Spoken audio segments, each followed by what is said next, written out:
بسم اللہ الرحمن الرحیم۔ MS نیوز HD5 کی ناظرین السلام علیکم۔ آج کا جو ہمارا ٹاپک ہوگا وہ ہے پاکستان کا میڈیا کا گھٹیا کردار۔ ایئر وائی نیوز، بول نیوز، ہما نیوز اور other news, capital news, express news اور دو جو چینل ہیں ٹاپ ان کے۔ حضرت علی رضی اللہ عنہ کا قول ہے، جس پر تم احسان کرو اس کے شر سے بچو۔ مثال کے طور پر ایئر وائی، عمران خان صاحب نے ایئر وائی کے ساتھ جو مقبولیت دی تو ایئر وائی کے مالک سلمان اقبال جیسا گھٹیا کردار یہ اپنے اینکر ارشد شریف صاحب اور صابر شاکر کا دفاع نہیں کر سکے، ارشد شریف مرحوم کا دفاع نہیں کر سکے، اور یہ عمران خان کی اہلیہ پر گھٹیا کردار جو میڈیا کا کردار ہے وہ گھٹیا کردار ہے۔ ان نون لیگ کے پالتو جانور ہیں جو باندھے ہوئے ہیں اور نون لیگ چھوڑ دیتے ہیں۔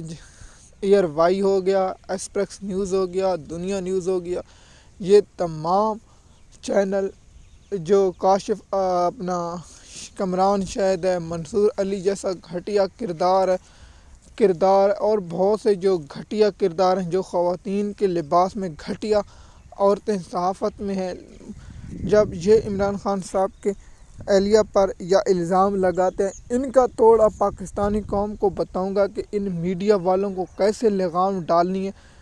یہ ویلاگ آپ نے ضرور دیکھنا ہے تاکہ پاکستانی قوم کو پتہ چل سکے یہ پاکستان کا جو میڈیا ہے اس نے ہمیشہ پاکستانی قوم کے پیٹھ میں چھرا گھونپا ہے اور پاکستانی قوم کے ساتھ جو ظلم و ستم کیا، اس میں پاکستان کا جو میڈیا کا کردار ہے وہ سب سے زیادہ گھٹیا کردار رہا ہے۔